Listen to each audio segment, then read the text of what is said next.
حضرت ابو عبیدہ بن جراح رضی اللہ تعالیٰ عنہ نا اپنے گھر میں بیٹھ کے رو رہے تھے، روتے جا رہے تھے.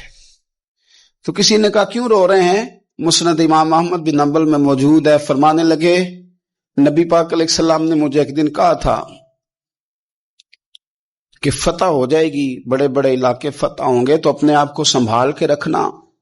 3 خادم تیرے لیے کافی ہیں، ایک جو گھر میں کام کاج کرے، ایک جو تیری خدمت کرے، ایک جو تیرے سفر میں جائے، اور 3 سواریاں تیرے لیے کافی ہیں. زیادہ لوگوں نے بڑے بڑے جانور رکھے ہوتے تھے نا، 3 سواریاں ابو عبیدہ تیرے لیے کافی ہیں، ایک تیرے سفر کے لیے، ایک مال و اسباب اٹھانے کے لیے، ایک تیرے غلام کے لیے. زیادہ مال نہ جمع کرنا.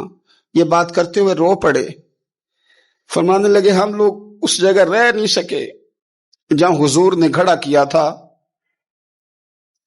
میرا استبل گھوڑوں سے بھر گیا ہے اور میرے گھر میں غلام بھی زیادہ ہیں. حالانکہ صحابہ کہتے ہیں کہ کچھ ایسا نہیں تھا، لیکن چند چیزیں جو موجود تھی ان پر بھی روتے تھے اور فرماتے تھے نبی پاک صلی اللہ علیہ وسلم نے فرمایا تھا قیامت کے دن میرے زیادہ قریب وہ شخص ہوگا کہ جس طرح میں چھوڑ کے جا رہا ہوں قیامت میں مجھے اسی طرح ملے. فرمانے لگے میں اس طرح نہیں رہ سکا، سوچتا ہوں نبی پاک کو کیا منہ دکھاؤں گا، کیا منہ دکھاؤں گا کریم کو. رو رہے ہیں گھر میں بیٹھ کے، رو رہے ہیں. ملک شام میں نا طاعون کا مرض پھیل گیا. حضرت ابو عبیدہ وہاں تھے. حضرت عمر نے خط لکھا، فرمایا جلدی آ جاؤ، آپ سے مشورہ کرنا ہے. آپ سمجھ گئے کہ عمر نا مجھے یہاں سے نکالنا چاہتے ہیں کہ مجھے مرض نہ لگ جائے. جواب لکھا، کہنے لگے مجھے پتا ہے جو مشورہ آپ نے کرنا ہے، میں مسلمانوں کو اکیلا چھوڑ کے نہیں آ سکتا، میں لشکر کا سپہ سالار ہوں، کیسے آ جاؤں، میں یہی رہوں گا. حضرت عمر نے خط لکھا کہ پھر آپ جابیہ کی جانب بھی چلے جائیں، تھوڑے سے وہاں موسم ٹھیک ہے، وہاں تشریف لے گئے.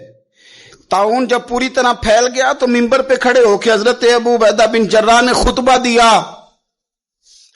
فرمانے لگے اس مرض سے گھبرانا نہ، تم سے بہت پہلے جو صالح لوگ تھے، نیک لوگ تھے، وہ اس مرض کی وجہ سے وصال کر گئے.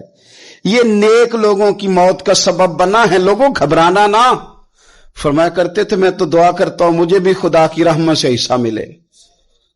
آپ جمعے کی نماز مسجد اقصی میں پڑھنے جا رہے تھے تو رستے میں طاعون کا حملہ ہوا، وصال ہوا طاعون کے مرض سے. 10 مبشرہ صحابی، امین امت، 58 سال عمر. جنازہ حضرت معاذ ابن جبل نے پڑھایا اور فرمانے لگے لوگوں پتہ ہے تمہیں آج کون گیا ہے؟ آج وہ گئے ہیں جنہیں حضور نے امین امت کہا تھا.